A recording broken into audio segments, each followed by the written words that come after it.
주셔서 감사합니다. 귀한 자리에 불러주셔서 감사합니다. 네.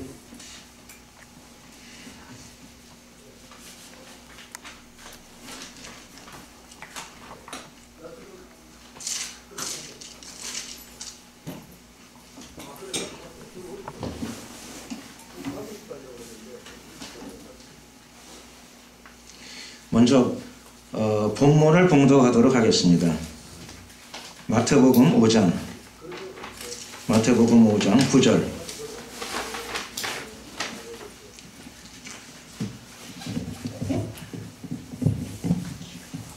마태복음 5장 9절 한 절 말씀 제가 봉독해 올리겠습니다. 화평케 하는 자는 복이 있나니 저희가 하나님의 아들이라 일컬음을 받을 것임이요. 기도드리겠습니다. 우리가 합심으로 한번 기도드리겠습니다. 마지막 때에 성도들이, 모든 그리스도인들이 복음에 대한 올바른 인식을 가지고 또 분명한 믿음을 가지고 예수 그리스도의 복음을 땅끝까지 전파하는 참된 그리스도인의 모습을 갖게 하여 주시옵소서. 교회들마다 복음의 열정이 불일듯이 일어나게 하여 주시옵소서. 주여 한번 부르고 기도드리겠습니다. 주여, 할렐루야. 은혜와 자비가 많으시고 좋으신 우리 하나님 감사합니다. 오늘도 저희들 예수 그리스도의 복음 앞에 섭니다. 우리로 하여금 먼저 복음에 대한 올바른 이해를 갖게 하여 주시고 복음에 대한 바른 깨달음을 갖게 하여 주시옵소서. 또 하나님, 복음에 대한 분명한 믿음과 확신을 소유하는 그리스도인들이 되게 하여 주시옵소서. 예수 그리스도의 복음, 천국 복음, 땅끝까지 실어나갈 수 있는 통로가 되게 하시고 도구가 되게 하여 주시옵소서. 우리가 예수 그리스도의 천국 복음으로 구원을 얻었습니다. 하나님, 이 시간에 주의 말씀을 통하여 복음에 대한 분명하고 깊이 있는 이해를 또다시 갖기를 원하오니 주님 역사하소서, 함께하소서. 하늘문을 열어주시옵소서. 오늘 이 예배를 방해하고 말씀을 방해하는 모든 원수 마귀의 세력들이 예수 그리스도의 이름으로 다 무너질지어다, 떠나갈지어다. 주님, 이 마지막 때에 주님의 재림을 앞두고 그리스도인들이 깨어 일어나게 하여 주시옵시고 복음에 대한 분명한 이해와 확신을 가지고 땅끝까지 예수 그리스도의 복음을 증거하는데 쓰임받는 일생이 되게 하여 주시옵소서. 오늘도 우리를 붙들어 주시옵시고 우리 가운데 새 힘을 주시옵소서. 하나님 말씀이 우리 영혼의 양식이 되게 하여 주시옵시고 우리의 삶의 지표가 되게 하여 주시옵소서. 시대를 분별하는 말씀이 선포될 줄로 믿습니다. 우리에게 지혜와 계시의 영으로 충만케 하소서. 역사하소서. 마지막 때를 분별하고 극복해 나갈 수 있는 믿음의 용사들이 되게 하여 주시옵소서. 오늘도 우리에게 기름 부어 주시옵소서. 하나님의 영으로 충만케 하소서. 역사하소서. 할렐루야. 감사 영광을 주님께 돌려드리옵고 우리 구주 예수 그리스도의 이름으로 기도드렸습니다. 아멘.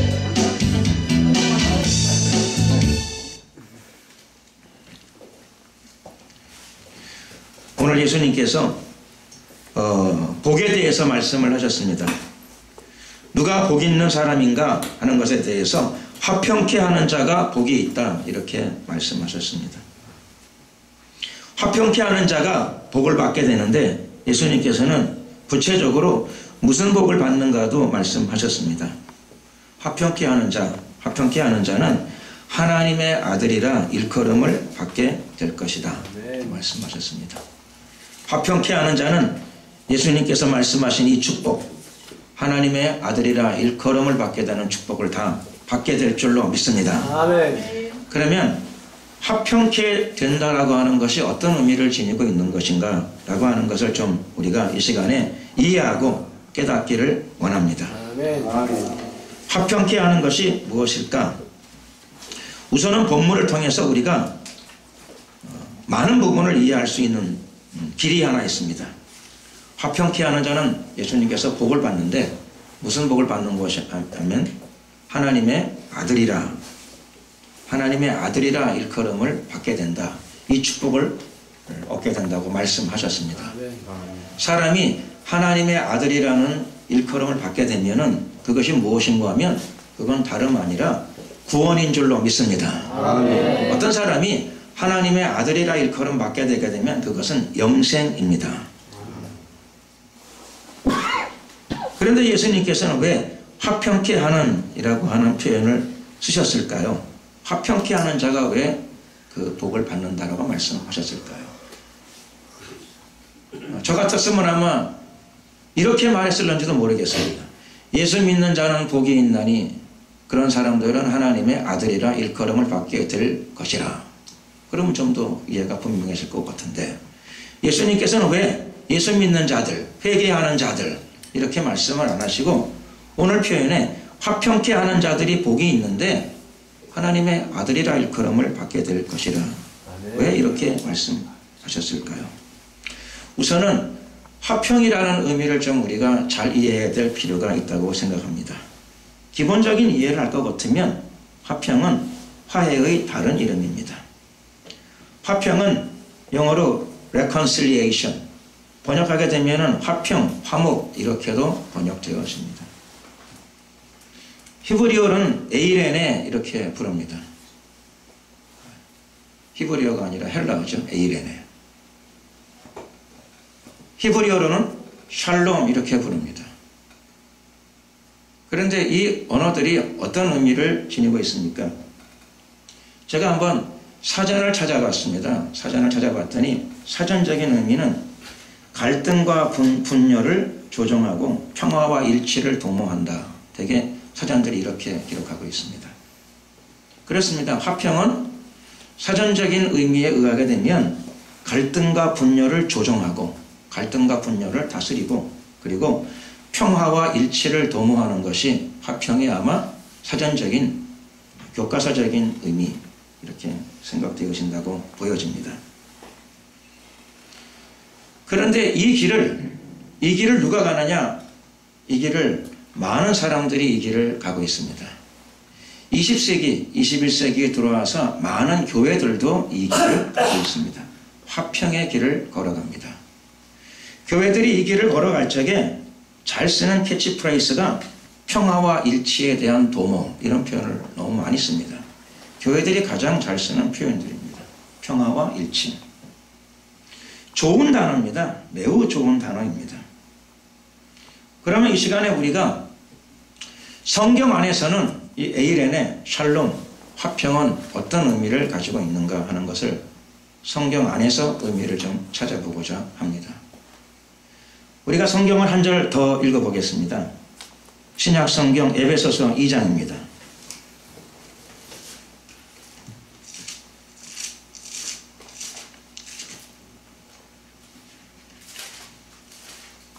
에베소서 2장 12절 이하의 말씀을 제가 한번 읽어보겠습니다.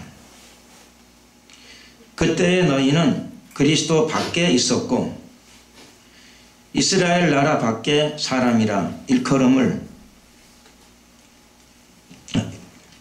이스라엘 나라 밖에 사람이라 약속의 언약들에 대하여 외인이요 세상에서 소망이 없고 하나님도 없는 자이더니 이제는 전에 멀리 있던 너희가 그리스도 예수 안에서 그리스도의 피로 가까워졌느니라.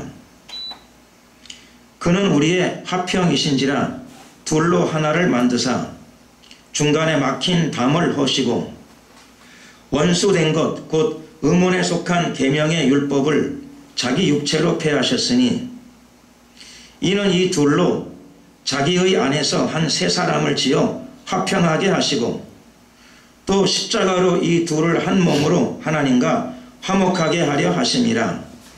원수된 것을 십자가로 소멸하시고 또 오셔서 먼 데 있는 너희에게 평안을 전하고 가까운 데 있는 자들에게 평안을 전하셨으니 이는 저로 말미암아 우리 둘이 한 성령 안에서 아버지께 나감을 얻게 하려 하심이라. 성경은 화평을 어떻게 이야기하고 있을까요? 사전과 다른 뜻은 어떤 뜻이 있을까요? 성경은 화평을 이렇게 설명합니다. 모든 이방인들은 그리스도 밖에 있었습니다. 모든 이방인들은 세계 모든 많은 사람들이 이스라엘 나라 밖에 있었습니다. 하나님이 주신 언약의 약속들, 약속의 언약들에 대해서는 외인입니다. 즉 관계없는 사람들이었습니다. 관련 없는 사람들, 상관없는 사람들이었습니다. 그러므로 세상에서는 궁극적 소망도 없고 그리고 마음 가운데 하나님이 없습니다. 그런데 지금은 어떻게 되는가 하면 멀리 있던 너희, 하나님과 관계없으니까는 관계가 없이 아주 먼 거리에 있었습니다. 이 거리는 너무 멀어서 사실은 원수된 관계였습니다. 이렇게 멀리 떨어져 있던 사람들이 무엇 때문에? 그리스도의 피 때문에, 예수의 피 흘리심 때문에, 예수 그리스도의 보혈 때문에 가까워졌습니다. 이것은 관계의 회복을 의미합니다. 예수 그리스도의 피로 하나님 안에 돌아왔습니다. 자기를 만드신 분 안에 돌아온 사건입니다. 화평이 무엇입니까? 성경은 화평을 어떻게 설명하는가 하면 예수님이 화평이라고 말씀하십니다. 오늘 여기 말씀에도 그는 우리의 화평이신지라. 화평이 무엇입니까?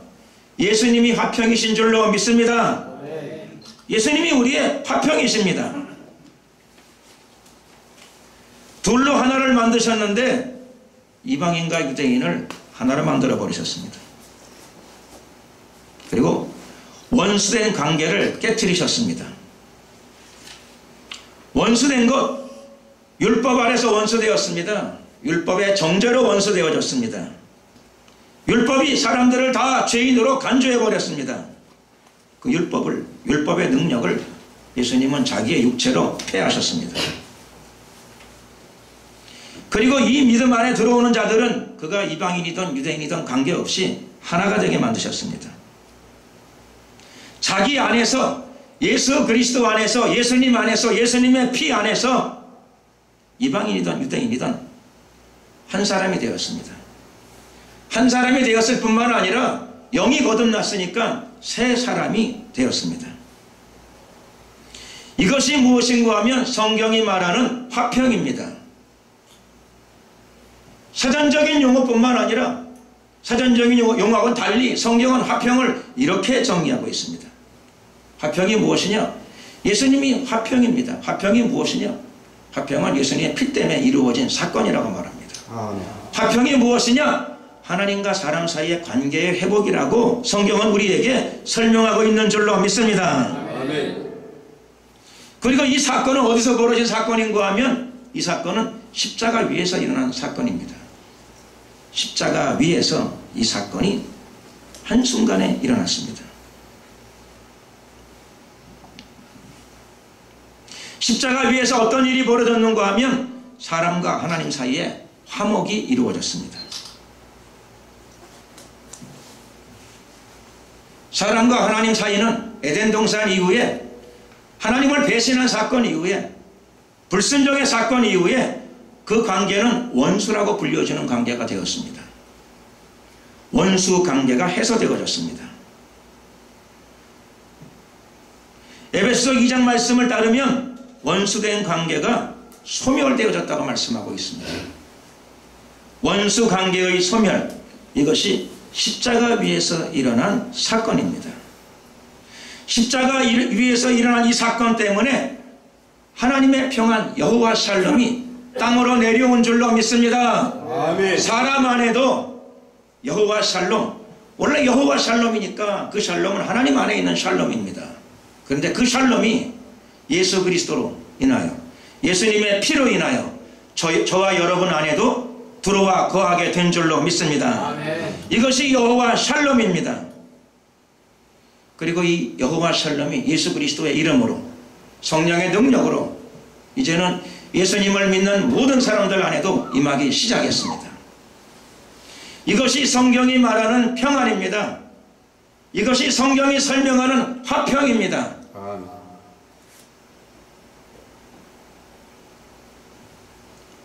교회들이, 그리스도인들이 성경이 말하는 화평 속으로 돌아와야 될 줄로 믿습니다. 아멘. 많은 교회들이 하나님이 말씀하시는 말씀의 화평 속에 돌아오는 것이 아니고 사전적인 설명을 따라가는 경우들이 많이 있는 것을 우리는 20세기와 21세기 상황 가운데에서 보게 됩니다. 교회들이 어디로 가고 있습니까? 이 화평을 사전적인 의미로 생각하는 경우들이 너무 많습니다. 갈등과 분열의 조정, 평화와 일치의 도모, 좋은 내용이죠. 그러나 이것은 하나님이 말씀하시는 화평은 아닙니다. 사전이 설명하는 화평일 뿐입니다.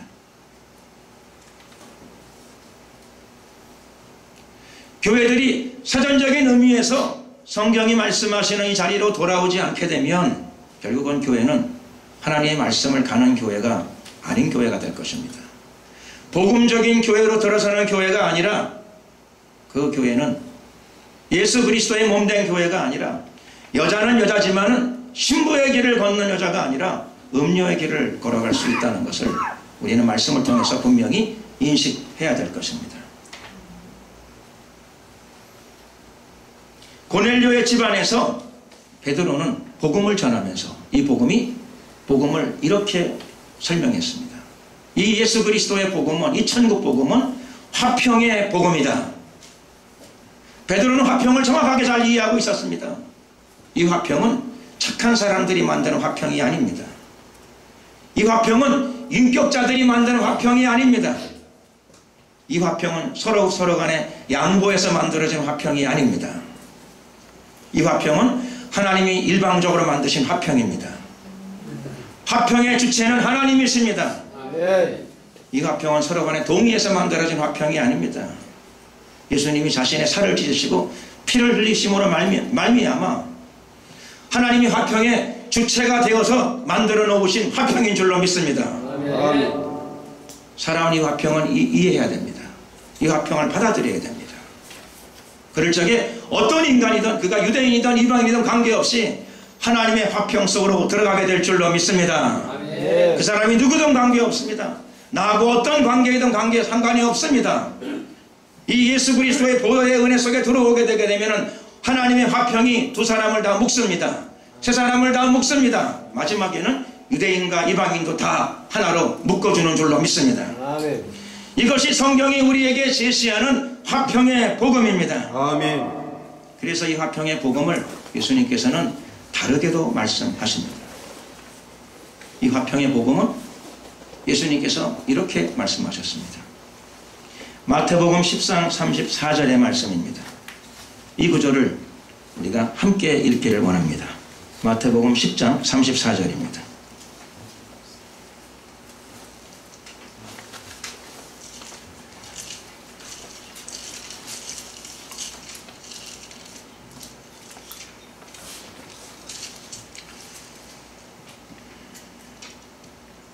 (34절로부터)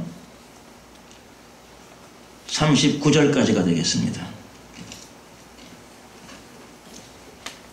예수님께서 화평의 복음에 대해서 말씀하신 대목을 우리가 함께 한 목소리로 합독을 하시겠습니다. 내가 세상에 화평을 주러 온 줄로 생각지 말라. 화평이 아니요 검을 주러 왔노라. 내가 온 것은 사람이 그 아비와 딸이 어미와 며느리가 시어미와 불화하게 하려 함이니 사람의 원수가 자기 집안 식구리라. 아비나 어미를 나보다 더 사랑하는 자는 내게 합당치 아니하고 아들이나 딸을 나보다 더 사랑하는 자도 내게 합당치 아니하고 또 자기 십자가를 지고 나를 쫓지 않는 자도 내게 합당치 아니하니라. 자기 목숨을 얻는 자는 잃을 것이요 나를 위하여 자기 목숨을 잃는 자는 얻으리라. 화평케 하는 자가 복이 있다고 말씀하셨습니다. 예수님이 친히 그렇게 말씀하셨습니다. 예수님께서는 화평케 하는 자가 하나님의 아들이라 일컬음을 받으리라 이렇게 말씀하셨습니다. 그런데 예수님께서는 마태복음 10장에서 또 이렇게 말씀하셨습니다. 내가 화평을 주러 온 줄로 생각지 말라. 그러면 예수님의 메시지는 무엇입니까? 화평이 아니면 예수님은 이렇게 말씀하셨습니다. 나는 화평을 주러 온 것이 아니고 나는 칼을 주러 왔다 말씀하십니다. 우리의 복음은 칼인 줄로 믿습니다. 칼은 공격용 무기입니다. 고대 군인들은 칼을 가지고 침략해 들어오는 적군을 무찔렀다는 말, 죽였다는 말이죠. 죽였습니다. 예수님께서는 예수님의 복음을 칼이라고 말씀하셨을 뿐만 아니라 나는 이 복음을 통해서 불화하게 하려 왔다라고 말씀하십니다. 복음이 들어가는 곳에 불화가 이루어지는 줄로 믿습니다. 아멘. 복음이 들어가면 불화가 이루어집니다. 불화가 전혀 이루어지지 않는다. 가짜 복음입니다. 잘못된 복음입니다. 복음이 들어가면 불화가 이루어집니다. 예수님은 그 불화를 구체적으로 우리에게 설명하십니다. 그 불화 때문에 원수가 집안에서 만들어진다라고 말씀하십니다. 복음이 안 들어가면 불화가 없습니다. 불화가 들어가면 집안에서부터 원수가 만들어집니다. 예수 그리스도의 복음은 칼이기 때문에 그렇습니다. 예수님은 좀 더 구체적으로 말씀하십니다. 아비나 어미를 나보다 더 사랑하는 자는 내게 합당치 않다 말씀하십니다. 사랑을 강조하신 예수님께서 또 말씀하십니다. 아들이나 딸을 나보다 더 사랑하는 자도 내게 합당치 않다라고 말씀하십니다.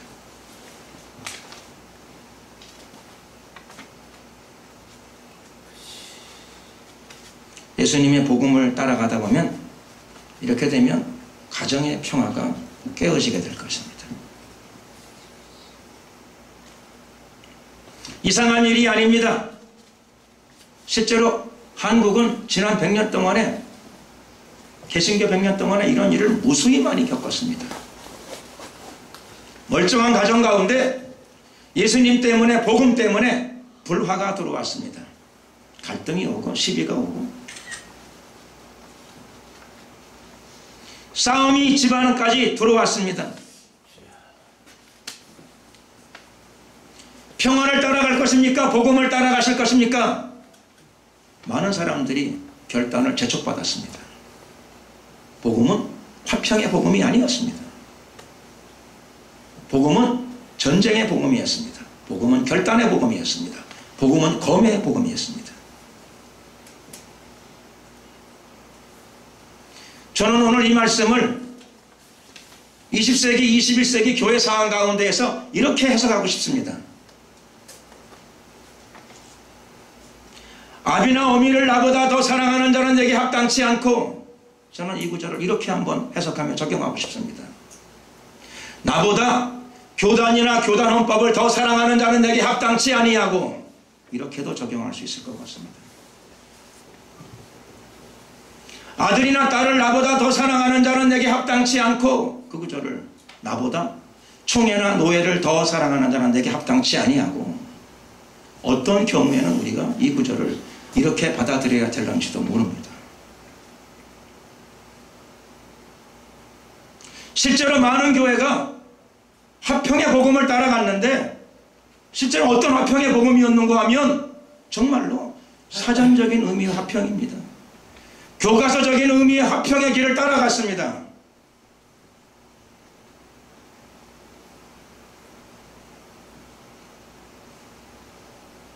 이 시대에 교회가 화평의 복음이 아니라 검의 복음을 새로 인식해야 될 때가 온 줄로 믿습니다. 아멘. 예수님은 예수 그리스도의 복음이 들어가는 곳에 불화가 일어날 것이라고 말씀하셨습니다. 집안에만 불화가 일어날까요? 절대 그렇다고 생각하지 않습니다. 개인의 심령 속에도 불화가 일어날 것이고, 그 불화는 이미 가룟 유다 안에 일어났습니다. 사도였던 베드로 안에도 일어났습니다. 이 불화는 교회 안에도 일어나게 될 것입니다. 일어나게 될 것입니다가 아니라 사실상 일어났습니다. 1517년도에 강력한 불화가 일어났습니다. 사람들은 그 불화를 다른 이름으로 부릅니다. 칼이라고 부르지 않고, 검이라고 부르지 않고, 불화라고 부르지 않고 개혁이라고 불렀습니다. 종교개혁, 살아있는 예수 그리스도의 복음이 들어가는 곳에 불안은 계속 일어날 것입니다. 예수님은 거물주로 왔기 때문에 그렇습니다.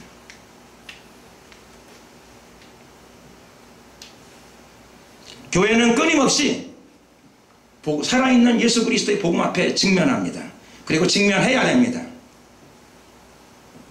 좁은 문은 가도 좁은 문이기 때문에 그렇습니다. 걸어갈수록 더 좁은 문입니다. 무엇을 따라갈 것입니까? 1517년도에 많은 교회는 교회를 따라갔습니다. 교회의 법을 따라갔습니다. 교회의 전통을 따라갔습니다. 교회의 지도자들을 따라갔습니다. 그때만 그런 테스트가 올 것이고 다시는 안 올 것인가? 아닙니다. 계속 올 것입니다. 이것이 복음의 생명력이기 때문에 그렇습니다. 예수님은 성령을 통하여 매 시대마다 교회들 가운데 성령을 부으시고 이 복음이 검의 복음이고 이 복음이 불화의 복음이라고 말씀하십니다.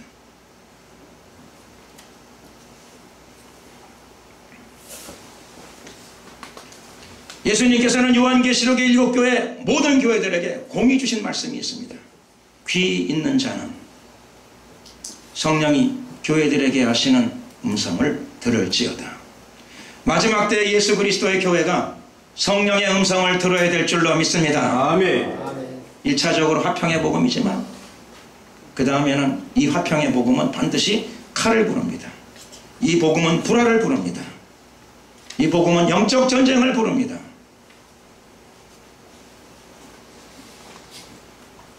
예수님은 요한계시록에서 이렇게 말씀하십니다.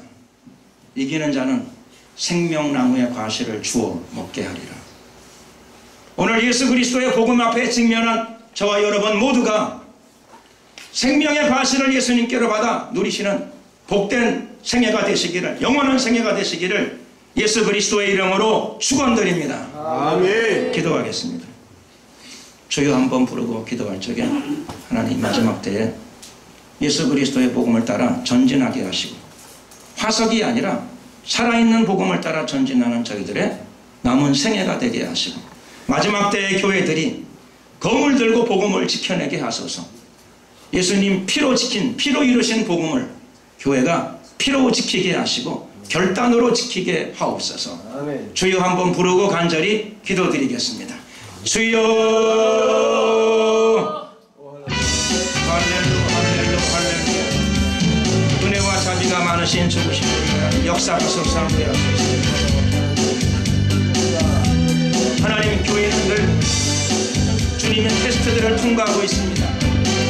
역사 속에서 많은 시험들을 넘어왔사오니 마지막 때의 교회들 하나님 주어진 모든 과제들을 잘 극복해 나가게 하시고 모든 테스트들을 통과하게 하시고 모든 유혹들을 이겨내는 마지막 때의 교회들이 되게 하여 주시옵소서.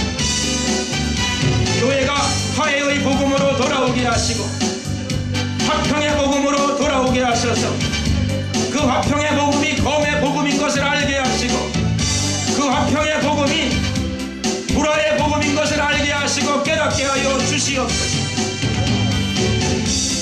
마지막 때의 교회들이 결단하는 교회가 되게 하여 주시옵시고 영적 전쟁에서 승리하는 교회가 되게 하여 주시옵소서. 교회의 머리가 어떤 조직이 아니고 교회의 머리가 예수 그리스도임을 고백하게 하시고 성령을 통하여 이 시간도 오늘도 매일매일 성령의 음성을 듣고 주님을 향하게 하여 주시옵소서. 예수 그리스도의 뒤를 따라가는 교회가 되게 하여 주시옵소서. 역사하소서. 주님 오실 길을 예비하는 신실한 신부들이 교회 안에 등장하게 하시고 나타나게 하시고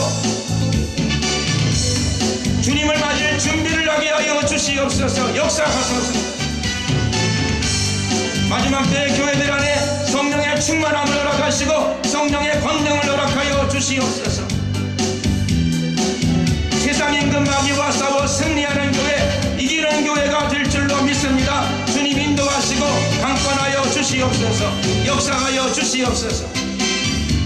할렐루야. 감사 영광을 주님께 돌려드리옵고 우리 구주 예수 그리스도의 이름으로 기도드렸습니다. 아멘.